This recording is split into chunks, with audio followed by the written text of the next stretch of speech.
Hello friends, in the previous videos we saw numerous applications of printf and scanf. Let us see one more application to understand one of the most important concepts related to printf and scanf. Observe the following code and try to find out what is printed by each of these printf statements. Let me give you a hint. The printf statement always returns a value equal to the number of bytes printed by it. So the inner printf statement, this one, it would print the mentioned string, that is phantom one is awesome. And then this printf statement would return a value 21 to this printf statement. It returns 21 because phantom 1 is awesome contains 20 alphabets and 2 blank spaces. So this printf statement would return a value equal to 22 to this printf statement. Let us execute and find out whether we are thinking correct or not.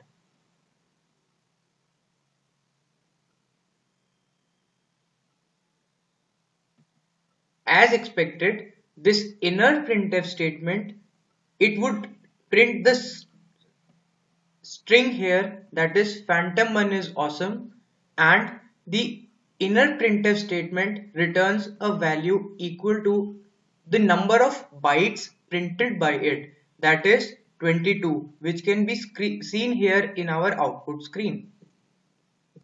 Now similar to the printf statement, scanf statement also works in a similar way, but the scanf statement always returns a value which is equal to the number of fields read by it. So observe this following code. Here we are trying to read the values of A and B from the user. So C would return a value equal to 2 to this printf, and hence the number of fields read would be 2. So the scanf statement is returning a value equal to the number of fields read by it. Let us execute and find out.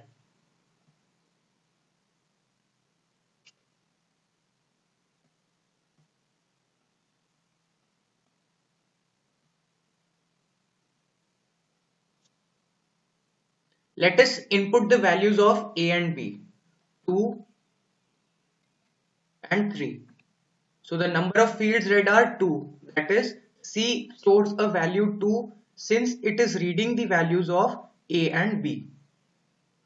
Now let us see the nested use of printf and scanf. Carefully look at this code and try to find out what would be the output of each printf and scanf statement here.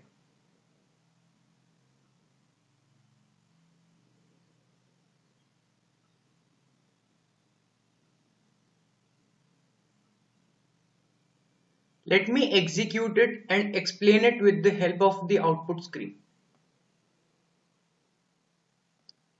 Here it is asking for the values of A and B. Suppose I input the values as 2 and 3.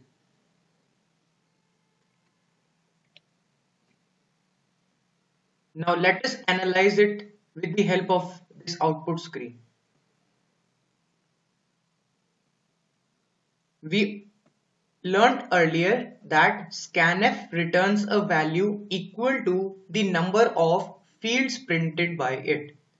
That is, it is printing or it is asking the user to input two values of A and B. So this scanf would return 2. So 5 into 2 is equals to 10, which is printed in the scan here. Now this printf statement prints the value of scanned and which is equal to 5 into 2. Now let us move on to the next printf statements.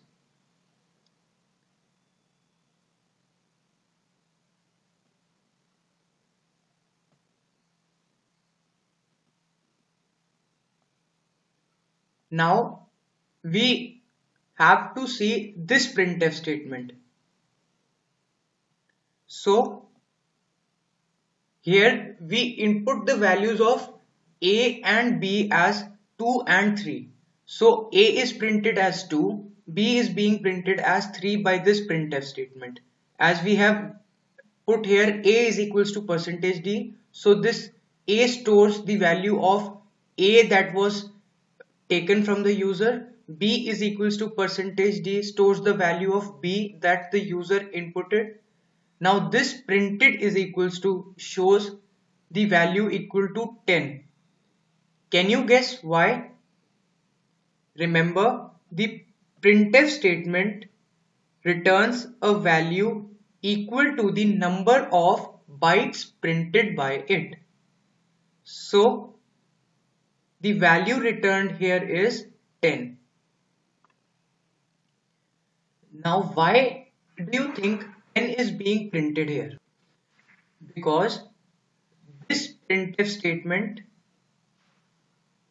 here, this would return a value equal to 1, 2, 3, 4, 5, 6, 7 and then 10, 8, 9 and then one blank space, that is 10 bytes. So this 10 bytes is returned and printed in this printed here, which is shown here in our output screen.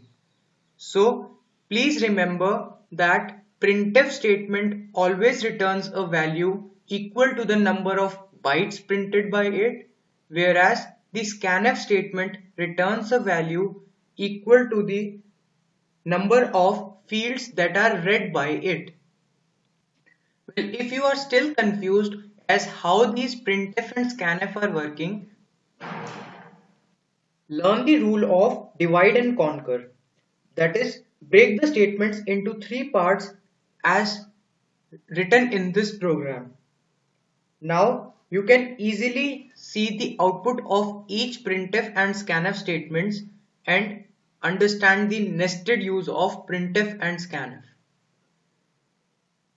We again input the values of A and B as 2, 3. So scanf. So this let me show you here. This scanf returns the value 2 into val1 as it is reading 2 integers. Now this printf statement prints the value in the scanf, which is 5 into 2, that is 10 gets printed. Now this printf statement, it is reading the values or printing the output of A and B, which is 2 and 3, and this printf is equals to 9 is shown here because here there are 9 characters, 1, 2, 3, 4, 5, 6, 7, 8 and one blank space which was here or shown here. So 9 gets printed in this printf. I hope you understood the concepts relating to printf and scanf. Now let us see another concept. Can you write a C program that will do the following task? You are given 2 integers A and B. Say A is equals to 42 and B is equals to 47.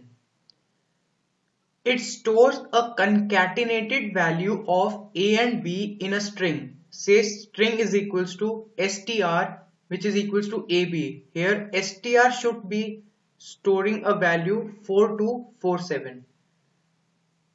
So normally if we were to do this, the value of A followed by B to be stored in a string, we would need to extract individual digits of variable A, convert them into character and then store them one by one at consecutive locations of array str.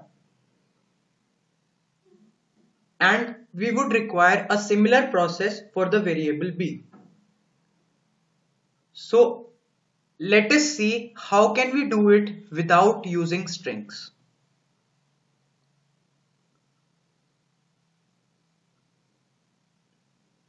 All of you have definitely used printf and scanf a lot.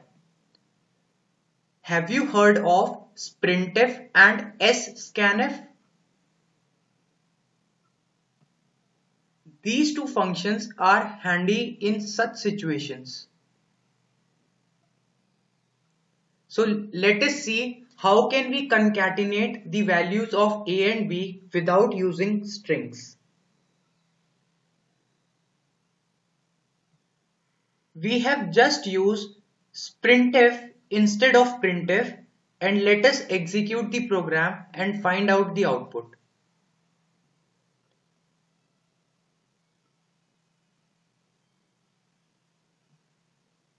See, the printf statement is printing the value of str as 4247. So what we observe here is that this printf statement is just like the printf statement, but it will not print the output on the screen. It will store the formatted output into string str. So the string str will contain our output, that is 4247. So similarly, the scanf function does the reverse. Just like scanf, it is useful for reading the inputs in a formatted way, but it will read the inputs from the string instead of keyboard or the screen. For example, if one of the string contains an arithmetic expression, say 42 plus 47, that is, it consists of two operands separated by an operator. So in that case, just one scanf statement will be sufficient to extract our operand as well as the operator. Let us see the following code and find out whether we are able to extract our operands and operator. So let us execute this program and find out the output. So we can see here that the scanf statement allows A to read 42, B gets 47, and A plus B shown is 89, since the operator here gets assigned the plus operator. So don't you think the scanf and sprintf statements are quite simple and yet very useful? Stay tuned and keep watching. For doubts, please write in the comments section.